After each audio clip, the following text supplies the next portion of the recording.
So let's begin. Om Agyantimirandasya Gyananjana Shalakaya Chakshurunmilitam Yena Tasmai Shri Gurave Namaha.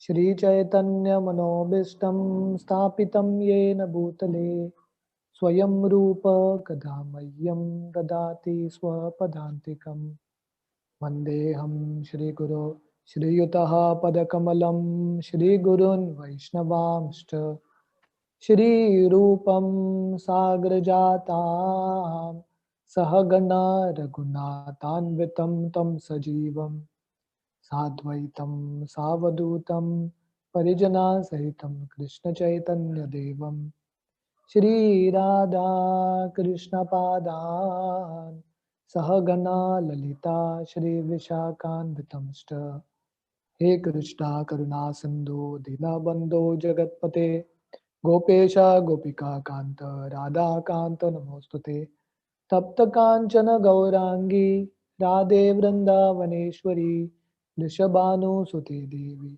Pranamami Hari Priye Vancha Kalpatarubhyashta Kripa Sandubhevacha Patitanam Pavanebhyo Vaishnavebhyo Namo Namaha Jai Shri Krishna Chaitanya Prabhu Nityananda Shri Advaita Gadadhar Shrivasadi Gaura Bhakta Vrinda Hare Krishna Krishna Krishna Hare Hare Hare Ramo Ramo Ramo Hare Hare. Hare Krishna. So welcome all of you all for our weekly Gita class. So last week we had done text number 15 of the first chapter. So in text 15, it is explained here, Panchajanyam Rishikesho Devadattam Dhananjaya Pondram Dadmo Mahashankam Bhima Karma Vrikodara. So all of you all can keep yourself in silent, so that there is no disturbance. So please put yourself in silent. Thank you. So in this verse, in text 15, it is explained, Lord Krishna blew his conch shell called Panchajanya. Arjuna blew his the Devadatta. Bhima, the voracious eater, blew his conch shell called the Pondra. So this is what is explained in text 15. So we saw that how, so text 15 explains how after the Kauravas have blown all their conch shells and made all their music, the resounding sound of the Kaurav army, it is time now for the Pandavas to blow their conch shell. And we see that in the Pandava side, first Krishna blows his conch shell, and the name of Krishna's conch shell is Panchajanya. So after Krishna blows his conch shell, then Arjuna blows. The name of Arjuna's conch shell is Devadatta. And after Arjuna blows his conch shell, Bhima picks up his personal conch shell called Pondra and then blows. So we saw that how the conch shells of Krishna and Arjuna are described as transcendental. Divyo Shanko Pradatmato. So it is transcendental conch shells. So we are seeing in this section the signs of victory on the side of Arjuna. So the conch shell is described as transcendental first. Second, we saw in text 14, Krishna is called as Madhava. So Madhava means the husband of Lakshmi, the husband of goddess of fortune. So because Krishna is on the side of Arjuna, naturally there is going to be victory also. And we also saw, Prabhupada explains in the purport of text 14, how the chariot of Arjuna was also given by Agni, and it was capable of conquering all the three worlds. So here we see the different names of Krishna's and the Pandavas' conch shell. The name of Krishna's conch shell is Panchajanya. The name of Arjuna's conch shell is Devadatta. The name of Bhima's conch shell is Pondra. And the other we will come to Yudhishthira and all in the following verses. Okay, this also we discussed last time. How Krishna has different names. And every name of Krishna, there is a meaning to it. Like we all have heard of Vishnu Sahasranam, 1000 names of Vishnu. So every name of Vishnu has a meaning behind it. Like one of the name of the Lord is Ajit. Ajita means one who cannot be conquered by anyone. Hmm? One of the name of Lord is Sudarshan. Darshan means to see. One whose just is sight, one whose vision is filled with auspiciousness is called Sudarshan. So like that we saw various names of Krishna. Krishna means all attractive. Rishikesha means the master of the senses. Madhava means the husband of Lakshmi. Achyuta means the infallible one. Madhusudan means the killer of the demon Madhu. Govinda means the one who gives pleasure to the senses or cows. Vasudeva is the son of Vasudeva is the son of Vasudev. Devaki Nandan, another name of Krishna, the son of Devaki. Yashoda Nandan, son of Yashoda. Nanda Nandan, the son of Nanda Maharaj. Partha Sarthi, the charioteer of Arjuna. Keshava, the killer of Keshadima. Like that. So various names of Krishna. And also in this verse, Arjuna is called Dhananjay. So what does Dhananjay mean? Dhananjay means one who conquers wealth. So Arjuna at one time for the carrying on this Ashwamedha Yagya, Arjuna brought a lot of wealth back to Yudhishthir. So that is why one of the name of Arjuna is Dhananjay. Right. So we will get into text 16 to 18. We had seen text 15 last week. I was just doing a recap. So text 16 to 18. Ananta Vijayam Raja Kuntiputro Yudhishthira Nakula Sahadevascha Sugosho Manipushpako Kastyascha Parameshwasha Shikandi cha Maharata Drishtadyumno Viratascha Satyakischa Parajitah Drupado Dropadeyascha Sarvascha Prithvipate Sobhadrascha Mahabahu Shanku Dadmuk Pratak Pratak. I'll read the translation. King Yudhishthir, the son of Kunti, blew his conch shell, the Ananta Vijaya. Nakula and Sahadev blew the Sugosha and Manipushpako. The great archer, the king of Kashi, the great fighter Shikandi, Drishtadyumna, Virata, the unconquerable Satyaki, Drupada, the sons of Draupadi and others, O king, such as the mighty armed son of Subhadra, all blew their respective conch shells. So Krishna blows the conch shells first. After Krishna blows, Arjuna blows, then Bhima blows, and then after that Yudhishthir blows his conch shell. What is the name of Yudhishthir's conch shell? Ananta Vijaya. And then Nakula blows his conch shell. The name of Nakula's conch shell is Sugosha. And the name of Sahadev's conch shell is Mani Pushpako. So Sahadev's conch shell was like a money. It was like a jewel, right? And like a flower. That's why it's called Mani Pushpako. So in this way, all of them blow their conch shell, all the Pandavas. And after that, the king of Kashi, Shikandi, Drishtadyumna. Shikandi and Drishtadyumna are the brothers of Draupadi. We know that. Shikandi is Amba, who takes birth as Shikandi. Then Drishtadyumna blows his conch shell. Then Virata.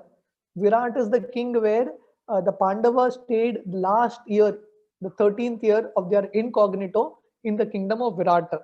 So Virat blew his conch shell. Then the unconquerable Satyaki. Satyaki was a Yadu. He came from Dwaraka, but he was also a disciple of Arjuna. Arjuna taught Satyaki how to fight archery. So Satyaki blows his conch shell. Then Drupada. Drupada is the father of Draupadi, the father-in-law of Arjuna and the Pandavas. So he blows his conch shell. And then the sons of Draupadi. Draupadi had 5 sons to the 5 Pandavas. They blow their conch shell. And then the mighty armed son of Subhadra. Who's that? Abhimanyu. Abhimanyu blows his conch shell. So in this way, one after another. So in the Kaurav side, Bhishma blows his conch shell and all of them start to blow simultaneously. But in the Pandav side, you can find a lot of unity and respect. Everyone waits for the other to finish blowing the conch shell and then they start. Even in the blowing of the conch shell, you can find such unity and such beauty, in the side of the Pandavas. So here, these are the different names of the conch shell of Krishna and the Pandavas. The name of Krishna's conch shell is Panchajanya. The name of Arjuna's conch shell is Devadatta. The name of Bhima's conch shell is Pondra. The name of Yudhishthir's conch shell is Ananta Vijaya. The name of the conch shell of Nakula is Sugosha. And the name of the conch shell of Sahadev is Mani Pushpako. You all can remember this, so we can have some test later to find out how much you all remember.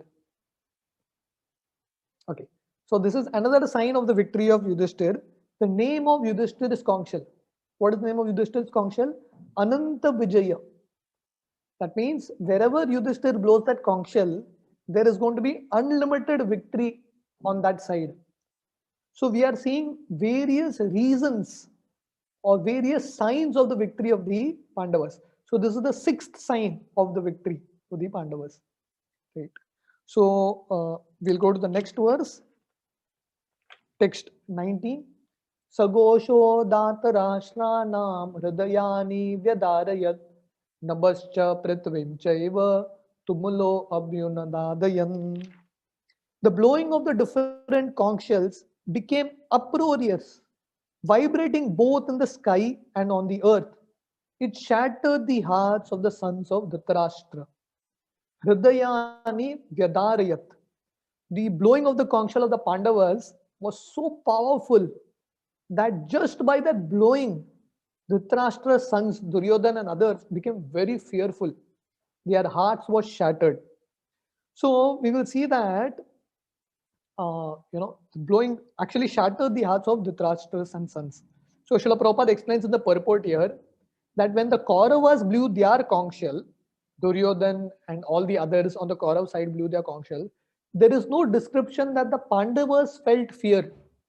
There is no description that the Pandavas' hearts became shattered. Why? Because all of them were having great confidence in Lord Krishna. Because they were very confident about Lord Krishna's protection, they were fearless. Bajahure mana Shri Nanda Nandana Abhaya Charanara Vindare. So one of our acharyas explained, if someone wants to become fearless, what one has to do? Bajahure mana Shri Nanda Nandana Abhaya Charanara Vindare. One who takes shelter of Krishna, he is actually fearless because he knows that Krishna is ready to protect him. But one who is not taking shelter of the Lord, he has to fear everything. One who takes shelter of the Lord has nothing to fear, but one who is not taken shelter of the Lord is very fearful. And that is the reason that the Kauravas were so fearful. Even though the Kauravas' strength was much more bigger than the Pandavas, still just the sound, the war has not even begun, just the sound of the conch shell of the Pandavas is creating terror and fear in the hearts of the Kauravas. So these are signs of defeat. So this is the next sign of defeat, that the sound of the conch shell of the Pandavas is creating fear in the heart of the Kauravas. We'll go to text 20. Text 20 is a very interesting verse. Ato vyavasitan drishtva dhritarashtran kapidvaja pravrate shastra sampate dhanur udyamya pandava rishikesham tada vakyam idam maha mahipate. At that time, Arjuna, the son of Pandu, seated in the chariot bearing the flag marked with Hanuman, took up his bow and prepared to shoot his arrows. O king, after looking at the sons of Dhritarashtra drawn in military array, Arjuna then spoke to Lord Krishna these words. So Sanjay is telling Dhritarashtra, so after both the parties have blown their conch shell, they have announced, blowing of conch shell means the war is going to start. That's like their announcement, the siren that goes off. So both the parties have blown their conch shell to their heart's content.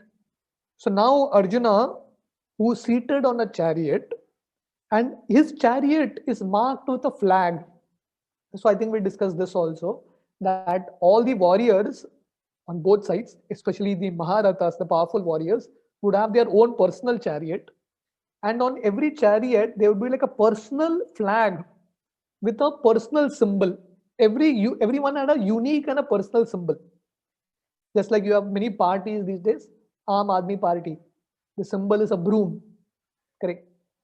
BJP, Kamal, Congress, hand. Right? So you have different parties and their symbol. So by looking at the symbol, you can recognize which party, which candidate it is.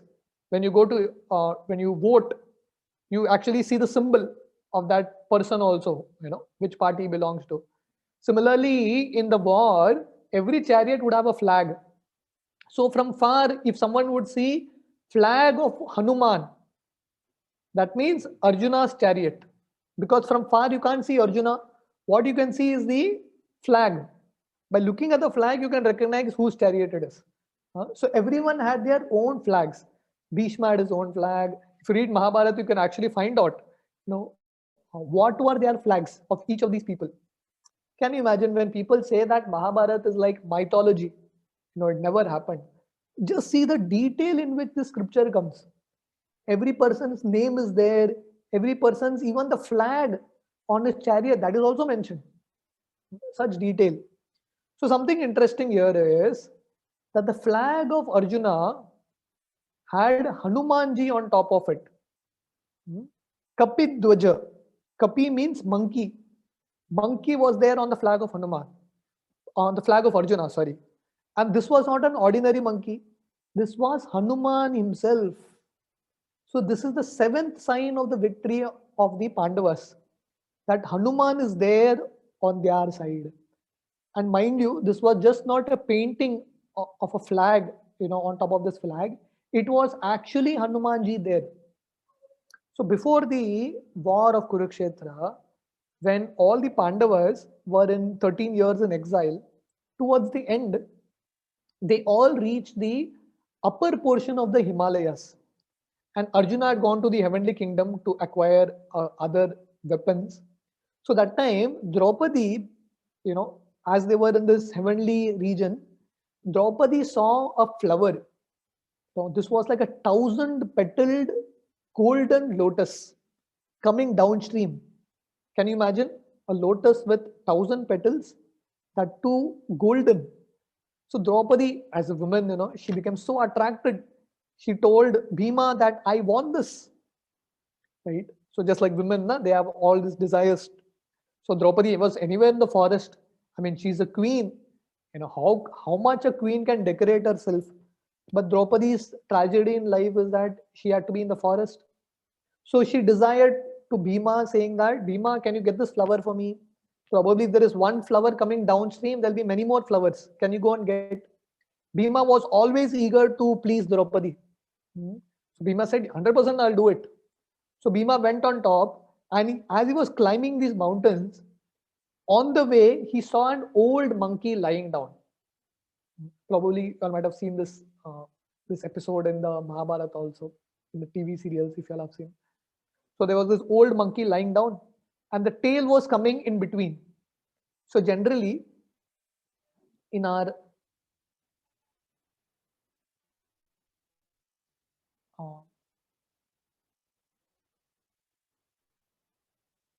yeah.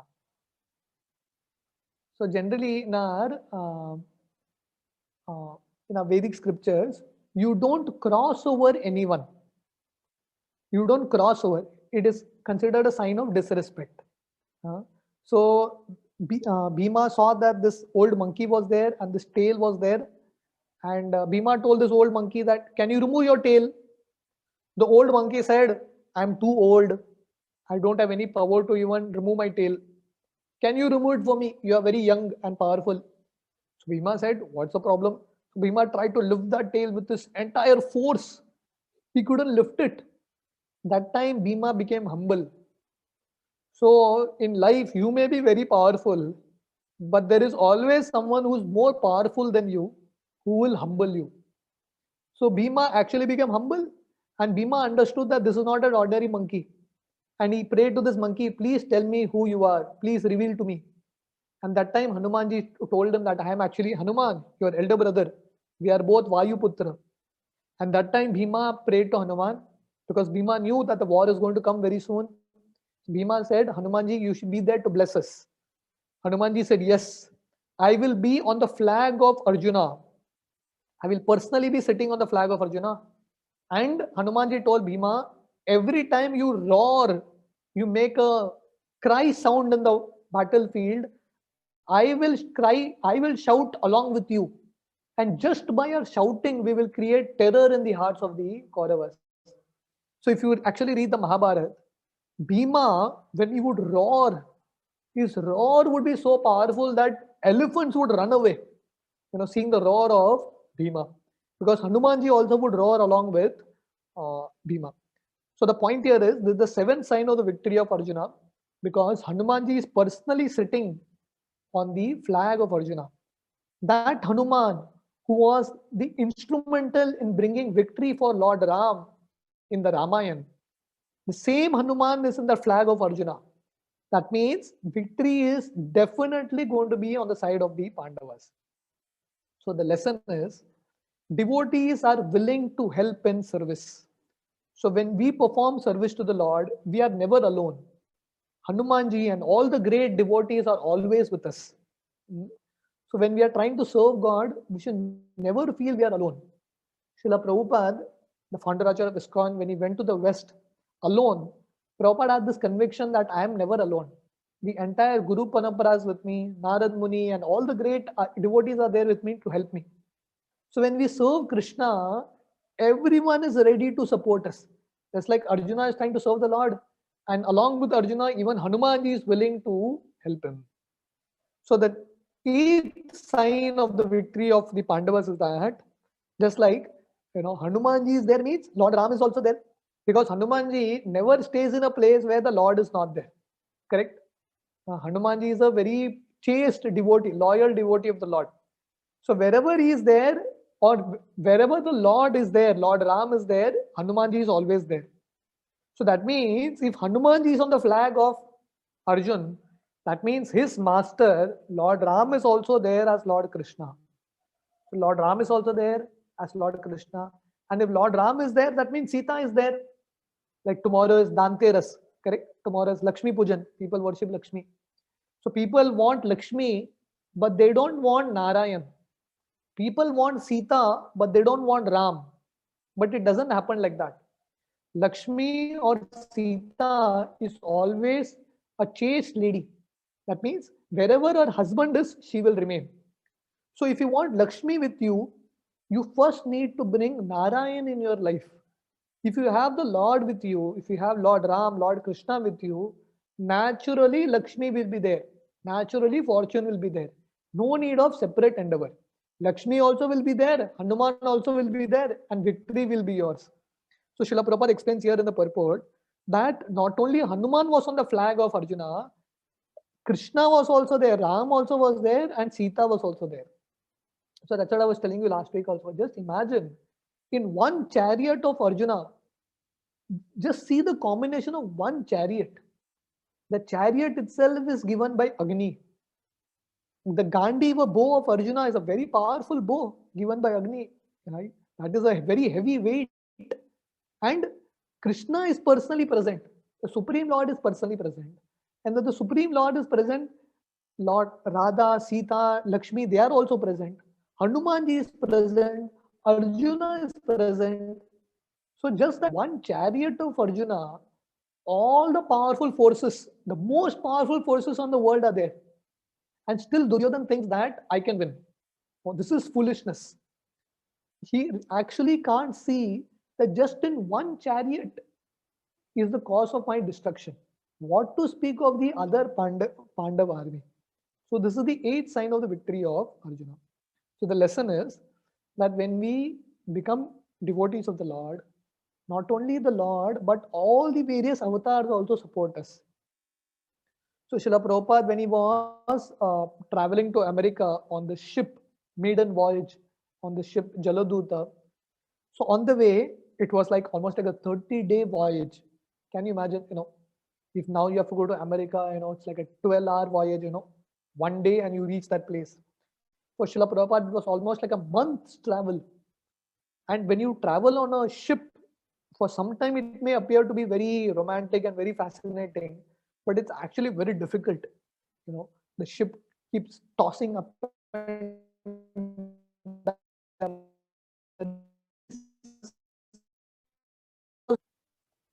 so Prabhupada was an old man. Prabhupada actually got 2 heart attacks in the ship. But then he saw that he had a dream in which he saw that there were various avatars of the Lord who are actually taking the ship across and giving assurance to Prabhupada, saying that don't worry, because you are going in the service of the Lord, we are all there to support you. So this is a lesson. When we surrender to Krishna, all the avatars also come to support us. The ninth sign of the victory of Arjuna. Krishna is here called Rishikesha. So what does Rishikesha mean? Rishikesha means the Lord or the guide or the master of the senses. This is what one of the names of the Lord. Rishikesha. So here Arjuna, Krishna is personally there as Rishikesha to guide the mind and senses of Arjuna to victory. So the Lord, when we become devotees of Krishna, the Lord actually take charge of our life. And he guides our senses and our guides our mind in such a way that we know what step to take next. Hmm? So guidance is something that's very important. If we don't take guidance of the Lord, if we don't engage our senses in the service of Rishikesha, we will be engaging our senses in the material way and we'll be taking guidance from our own mind. If we don't hear to the Lord, to the guidance of the Lord, we'll have to listen to the guidance of our own mind. So the next lesson is we need guiding our intelligence, mind, and senses by surrendering to the Lord. So we all need guidance. We all need our intelligence, mind, and senses to be guided by a superior authority. So till now we saw various signs of the victory of Arjuna. For those who have missed, this is like a recap. The first sign of the victory of the Lord of Arjuna is that Lord Krishna is personally present. The second sign is that goddess of fortune, Lakshmi, is also present. The third sign is that the chariot is given by Agni Dev. The fourth sign is that the horses are given by Chitrartha. The fifth sign is that the conch shells of Arjuna and the Pandavas are mentioned to be transcendental, divya. The sixth sign is that the conch shell of Yudhishthir is called Ananta Vijaya. It brings great victory. The seventh sign, which we saw today, is that the flag of Arjuna is Hanumanji, Kapidvaja, a monkey flag. And Hanumanji means victory is going to be there. Just like Hanuman bought victory for Lord Ram, that same Hanuman is there on the flag of Arjuna to bring victory for Arjuna. And then the eighth sign of the victory is Sita and Ram are present. Lord Ram is also there, Sita is also there. And the ninth sign, Rishikesh, this is one of the names of Krishna. Rishikesh is there to guide the senses of Arjuna. So till now, we saw verses 1 to 14. Correct? 1 to 14. The duplicity of Dhritarashtra and diplomacy of Duryodhana. Then we saw, so 1 to 13. So then we saw the introduction of Lord Krishna for the first time in the Gita. That is verse number 14. How Krishna is introduced as the chariot driver of Arjuna. So that means Krishna loves to serve his devotees. It is just not that we serve the Lord. The more we serve the Lord is also eager to serve us. Then what we saw till now are the signs of the victory of Arjuna from text 14 till 20. That's where we ended. So before we get into the last section, which is the confusion of Arjuna. So from at this point on, we will see various reasons Arjuna gives why he doesn't want to fight this war. That's like the last section of the first chapter. So we will do text 21, 22. Arjuna uvacha senayorubayor madhye ratam sthapaye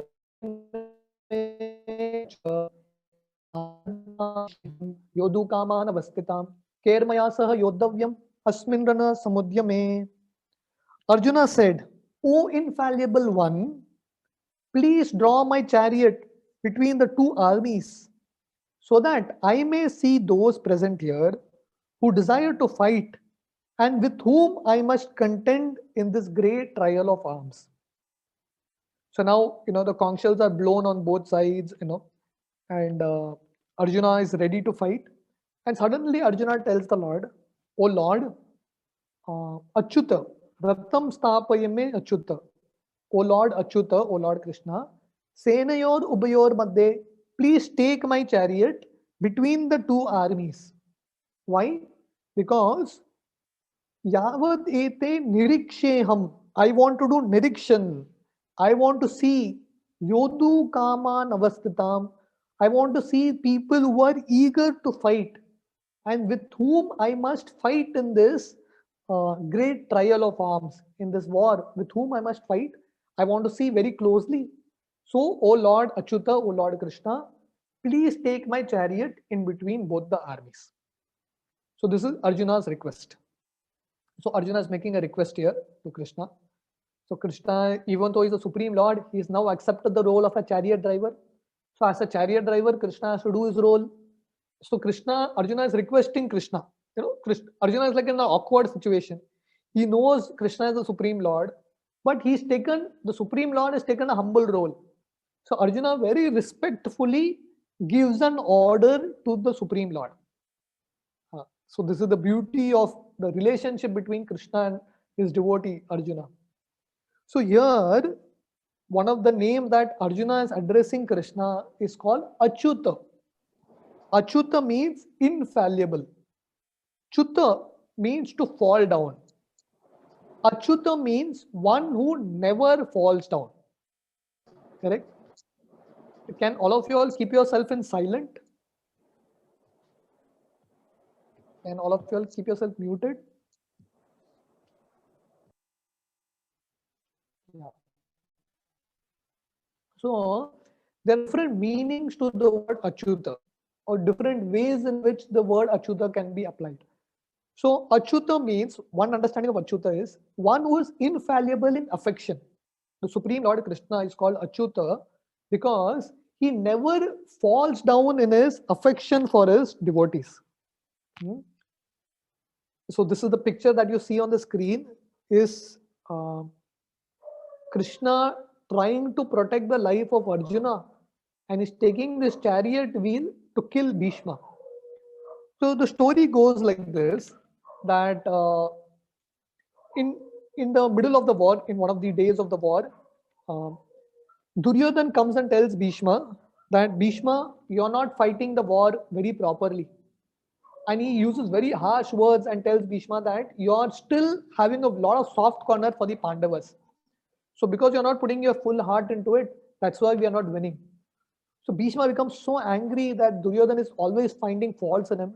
So Bhishma takes a vow that tomorrow morning, with these 5 arrows, and he picks up 5 arrows, empowers it with mantra, and he tells Duryodhan that with these 5 arrows, I am going to kill all the 5 Pandavas. And Bhishma, when he takes a vow, it is definitely going to happen because Bhishma is known for keeping his vow. So Duryodhan doesn't want to take a chance. So Duryodhan tells Bhishma, give me those 5 arrows. Tomorrow morning, I'll give it to you. So Bhishma gives those 5 arrows to Duryodhan. Duryodhan keeps it below his pillow and goes to sleep. And here on the Pandav side, Krishna loses his sleep. Why? Because Krishna is so affectionate to his devotee.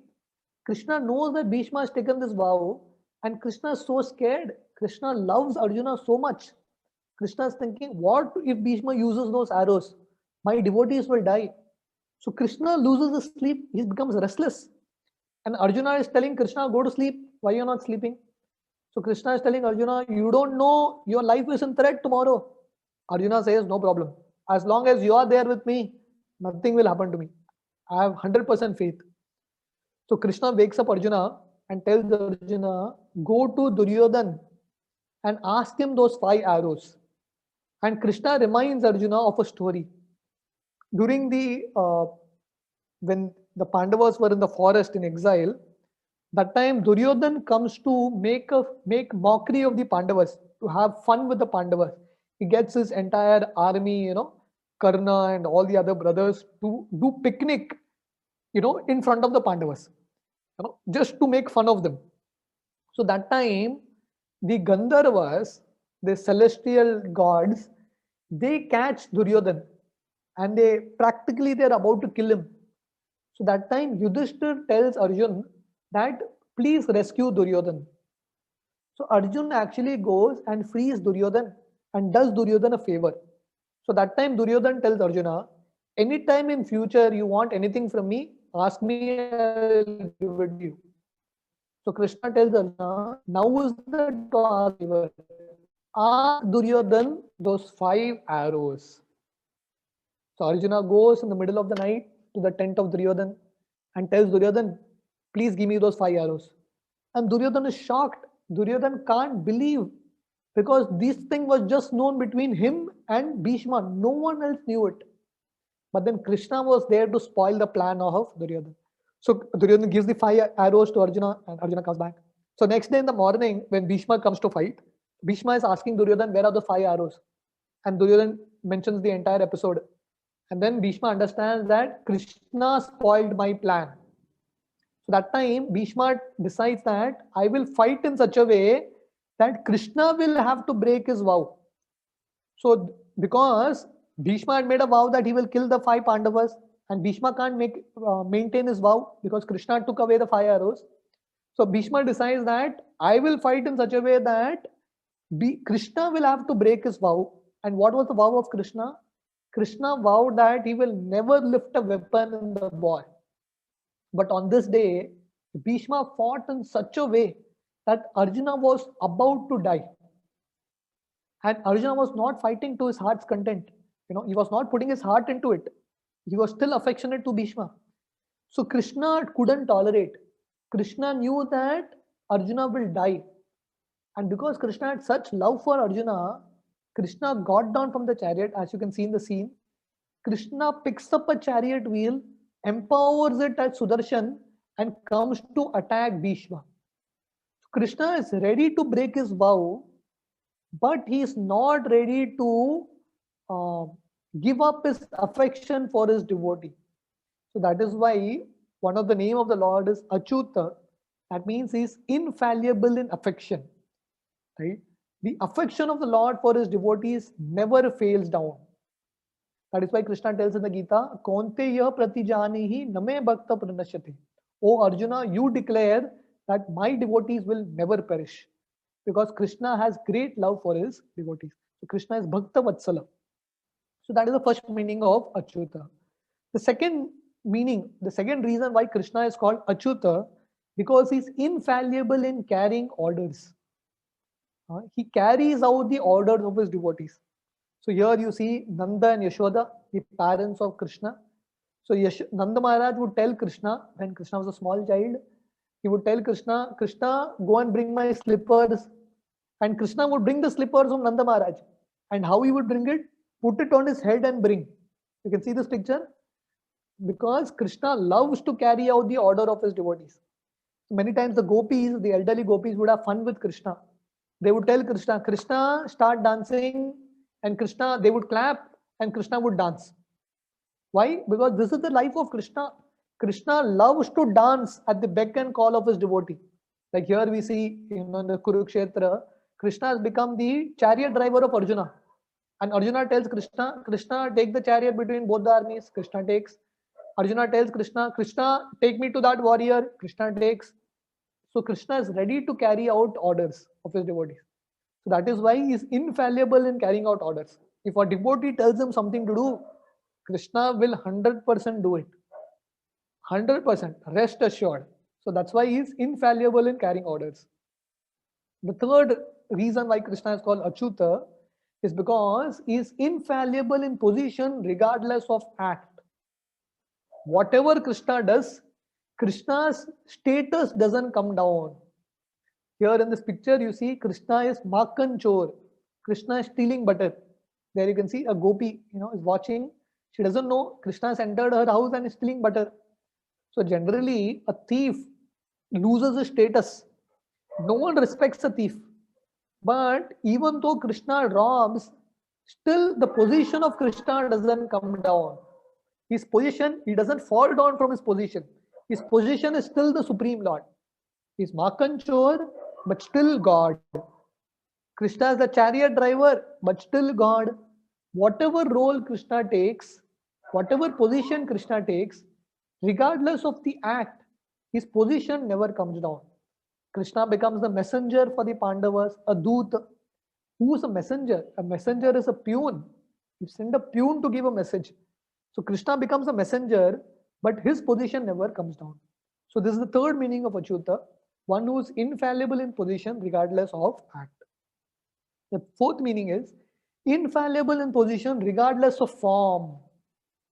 Here you can see Krishna is as a fish, Matsya avatar, and here Krishna is as a boar, Varaha. Varaha avatar. Hmm? So Varaha avatar is boar incarnation, correct? So generally, what does boar mean? Boar looks a very sophisticated, polished word. Boar is actually a pig. So a pig is considered to be a very dirty animal. But when Krishna becomes a boar, a Varaha, Krishna is the most beautiful boar. He is not like an ordinary boar. When Krishna becomes a fish, he is not an ordinary fish. He is the most powerful and the most beautiful fish, Matsya avatar. So whatever avatar the Lord takes, whatever form the Lord takes, his position never comes down. Krishna becomes a tortoise, Kurma avatar. Krishna becomes a half man, half lion, Narsimha avatar. Krishna becomes a dwarf, Vaman avatar. Whatever avatar Krishna takes, he still remains Achyut. His position still remains intact. And then finally, the last meaning of Achyuta is he is infallible in position regardless of time.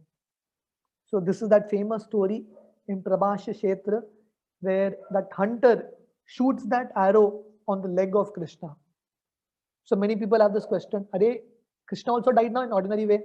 Hunter shot the arrow. No, that is just a bewilderment for our own eyes. Krishna's position never comes down. Krishna, no, he can't be killed by anyone. As Atma, we cannot be killed. How can the Paramatma of the Supreme Lord be killed? These are all his Leela. So even though this is an apparent pastime, his position never falls down. Whatever the circumstance may be, he is still always Achyuta. That is why Arjuna is calling Krishna as Achyuta, to tell Krishna that, Krishna, I know you have become my chariot driver, but you are not an ordinary chariot driver. Your position has not fallen down. You have not become Achyuta. You are always Achyuta. That is why Arjuna is addressing Krishna as Achyuta. So the lesson is, we need to lead a life of balance with Krishna in the center. Okay. So I think we will stop here. We will continue from text 23 the next week. Anyone has any questions? Hare Krishna Prabhuji. Yeah. Arjuna had this one that boon that he can ask the 5 arrow whatever he could ask, but instead of asking 5 arrows, he could have asked the half kingdom first only. Why he didn't ask that? Oh, that is below dignity. Arjuna is a Kshatriya. A Kshatriya will never beg for, never ask for a kingdom. That he will fight and take only. So in fact, Duryodhan also, when Arjuna went there in the middle of the night, Duryodhan asked Arjuna, do you want the kingdom? I'll give you the kingdom. Arjuna said, now I don't want the kingdom. That kingdom I will fight and get. Now you give me only those 5 arrows. That's good enough for me. Yeah. Okay. Thank you, Prabhuji. Yeah. Now Kshatriyas have their... Yeah. Yeah, you were explaining something, Prabhu. Now I said Kshatriyas have a great sense of dignity. They will die, but they will never come down in their dignity. They will never, basically for a Kshatriya to beg something, especially a kingdom, is like, it's below dignity. That they will fight only and get. Yeah. Yes, Mataji. Hare Krishna Prabhu. In Ramayana, Rama kills Vali, Sugriva's brother. Correct. I heard somewhere that the same Vali's rebirth it is. As that hunter who killed Krishna. Is it so? I am not. Yeah, this is like a common story that goes across, but I don't think so. It has a scriptural reference. I'm not very sure about that. It's like a common thing that people speak about. I'm not sure whether that's actually scripturally correct or not. Thank you. Yeah. Anything else? Hare Krishna Prabhuji. Yeah. So I just wanted to know more about the meaning of Achyutam word towards the Krishna's last moment, means when a hunter throws the arrow to Krishna. So means Ha, how? ha, ha. Yeah. Oh, that means that even though apparently it appears that Krishna dies like an ordinary person. That's what we see in our eyes, na? That a hunter came and shot that arrow and Krishna died. But Krishna is Achyuta, that means even in that position, he's still the Supreme Lord. That is just for our own bewilderment, to bewilder people who don't have that faith, that pastime goes on, right?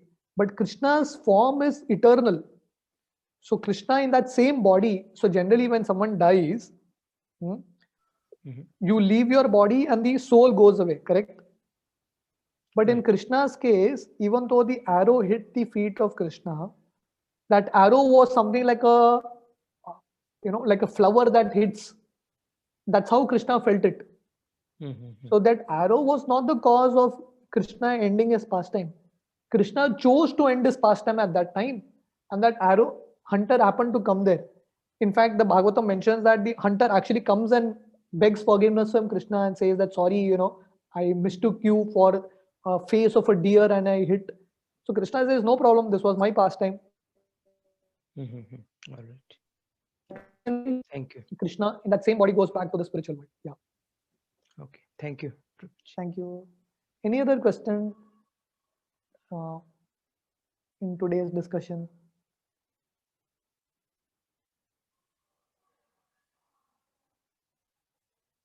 Okay, so then, Prabhuji, there's one in the chat box.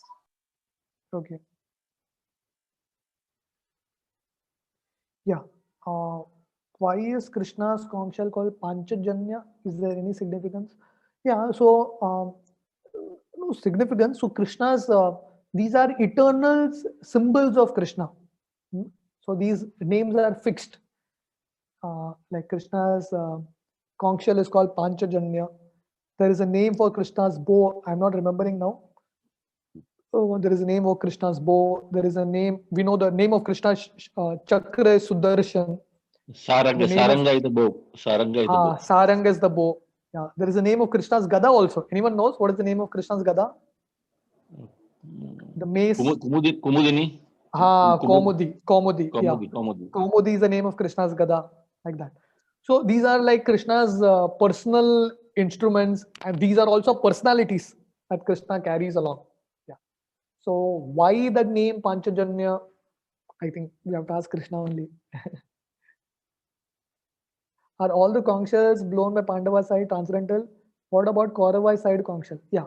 Yes, all the conch shell blown by the Pandava side are considered to be transcendental, especially the conch shell of Krishna and Arjuna. That's how it is mentioned here. What about the Kaurav side? The Kaurav side conch shell was ordinary, mundane conch shell. There's no mention of transcendental. These powerful conch shells, but mundane. But because Krishna and the Pandavas are great devotees of the Lord, the Pandavas are great devotees of Krishna, and Krishna is there. That is why their conch shell is called transcendental. Yeah. One last one. Why is Krishna called Trivikram and Sridhar? Okay. Trivikram means, so this is one of the name of Vamana Dev, Trivikram. So because with 3 steps, he conquered the entire universe. That is why he's called Trivikram. Sridhar, yeah. So Shri means Lakshmi. So one who is like the master of Lakshmi, one who on whose chest Lakshmi eternally stays, is called Sridhar. Yeah. That's a good question. We can actually ask this question about every name of Krishna and try to find out why Krishna has that name. Great. So let's end for today. Okay. So all of you all, last week we discussed the glories of Kartik. All of you all are offering lamb to Damodar. Have you all added any practice in this Kartik month? Anyone would Yes, like to Prabhuji. share? Yes, Yeah. Prabhuji. Yeah. I would like to share, Prabhu. Hare Krishna Yeah. Prabhuji. I'm lighting a ghee lamp every day. Very nice. Very nice. Great. Great. Great. Yes, Mataji. I Chandra am Mataji. also lighting the ghee lamp every day during the evening aarti, and also Okay. in the morning I'm listening to Damodar Katha by Amarendra Prabhu. Oh, very nice. Very nice. He's actually he's explaining very nicely, and Yeah. also He's very good. chanting Ashtakam. Wonderful. Actually, Wonderful. 8 Wonderful. verses. They're very meaningful. Actually, the other devotees also, if they're interested, they can listen to him. He's explaining in detail, word by word, Correct. Correct. Damodar Ashtakam. Thank you, Prabhu. He's explaining Damodar Ashtakam or Damodar Leela. Both. He's connecting both. Actually, the half of the month, he's still in Damodar Ashtakam only. He says Okay. half of the month he will explain Damodar Ashtakam. The other half, he says from Bhagavatam Damodar Leela. Damodar Leela. Great. Great. We would like to hear from you also, Prabhu, sometime. Yeah, but I didn't do that because you all attended Shubhala's Prabhu's class, the Sunday Shravanotsav, the link that we sent on Damodar Leela. So I left it for Shubhala's Prabhu. Yes, Prabhuji. It was a very nice class. Yeah, but I can also speak. Yeah, Damodar Leela is one of the most beautiful pastimes actually, filled with so many lessons. Great. So let's end for today. Thank you very much. Hare Krishna.